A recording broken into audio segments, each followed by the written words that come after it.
Na sziasztok! Elgondolkodtatok már valaha azon, hogy a kő, amiben mondjuk belerúgtok séta közben, meg a csontok a testetekben, hát hogy ezek ugyanazokból az elemekből állnak? Bizony. Ma egy elképesztő kémiai utazásra indulunk, egészen a bolygónk mélyétől a saját sejtjeinkig, hogy felfedezzük ezt a meglepő kapcsolatot. Oké, akkor vágjunk is bele. Szóval, mi a közös egy tök egyszerű kőzetben és mondjuk benned? A válasz, hát talán meglepő, de a kémiában kell keresnünk. Minden azokban az apró elemekben és molekulákban rejlik, amikből mindketten, igen, te is, meg a kő is, felépültök. Hogy megtaláljuk a választ, szó szerint egy bolygó méretű túrára indulunk. Kezdjük a legalján. A Földdel a lábunk alatt, aztán haladunk szépen felfelé a vízen és a levegőn át, egészen addig, amíg el nem jutunk az élet legapróbb építőköveihez. Na, nézzük is meg, mit találunk. Rendben, az első megállónk a Föld a talpunk alatt. Ez a Föld legkülső szilárd burka, amit úgy hívjunk, hogy litoszféra. Ez az a szilárd alap, amin járunk, ami átlagosan olyan 30-40 kilométer vastag, és ami a lényeg, teljes egészében kőzetekből áll.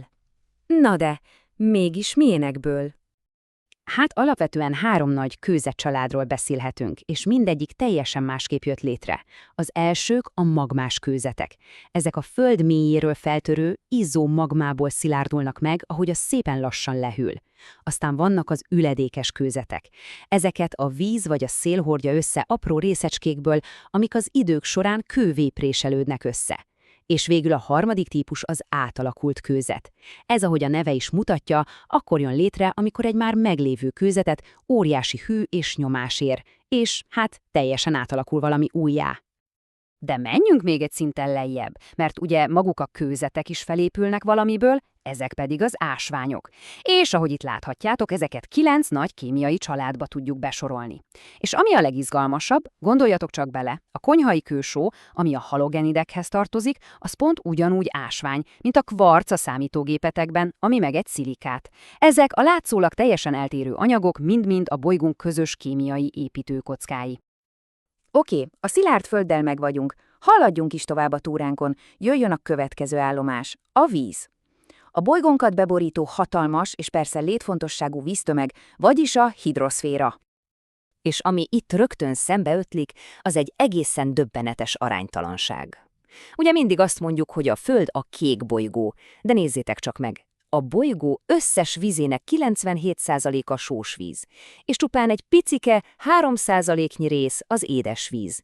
Az, ami az életünkhöz, hát nélkülözhetetlen. És ha azt gondoltátok, hogy a 3% az kevés, akkor kapaszkodjatok meg, mert most jön az igazi sok. Annak a kevéske édesvíznek is csupán 1%-a az, ami a folyókban és a tavakban van, és számunkra ténylegesen elérhető. Belegondoltatok már, a bolygó összes vízének kevesebb, mint 1% tartja fenn az egész szárazföldi életet.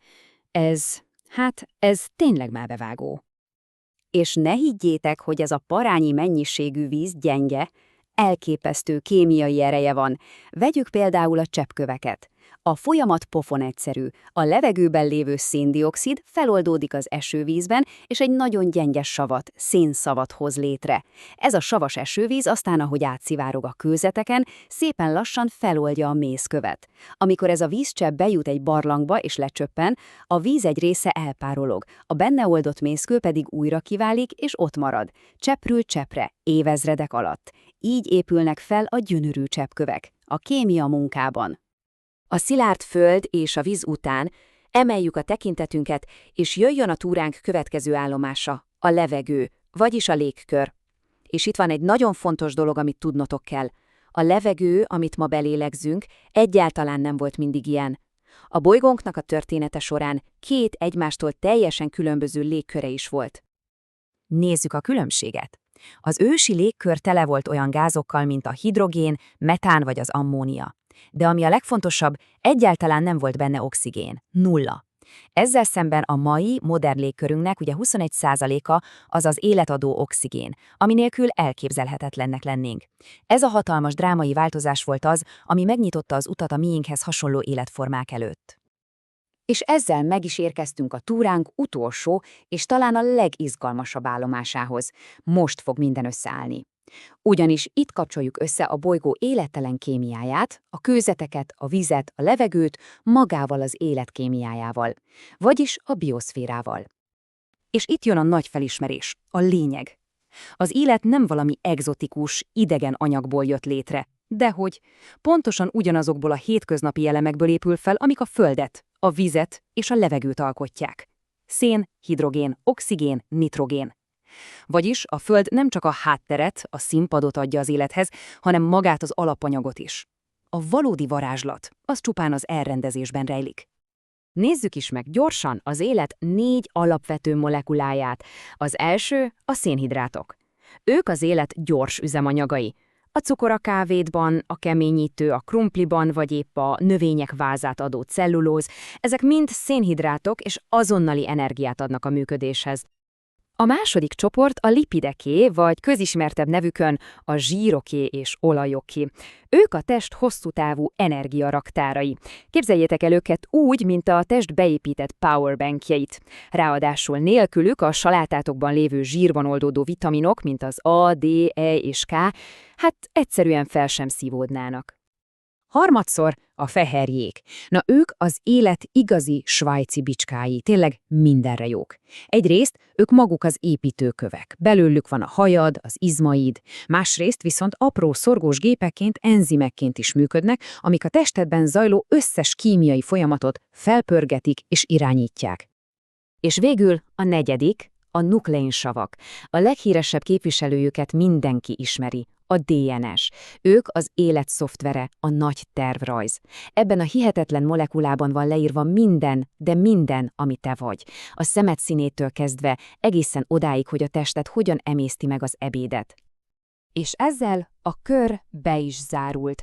Most már tisztán láthatjuk, hogy ugyanazok az elemek, amelyek a bolygónk élettelen világát, a kőzeteket, a vizet, a levegőt alkotják, egy új, csodálatos elrendezésben létrehozzák magát az életet. A kőzetek kalciuma a csontjaimban landol, a levegő oxigénje a vérünkben utazik. Látjátok?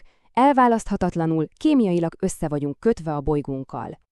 Ami felvet egy utolsó, igazán elgondolkodtató kérdést.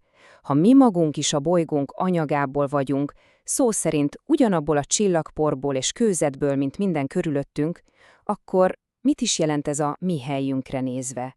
Milyen szerepünk van ebben a hatalmas, csodálatosan összekapcsolt rendszerben?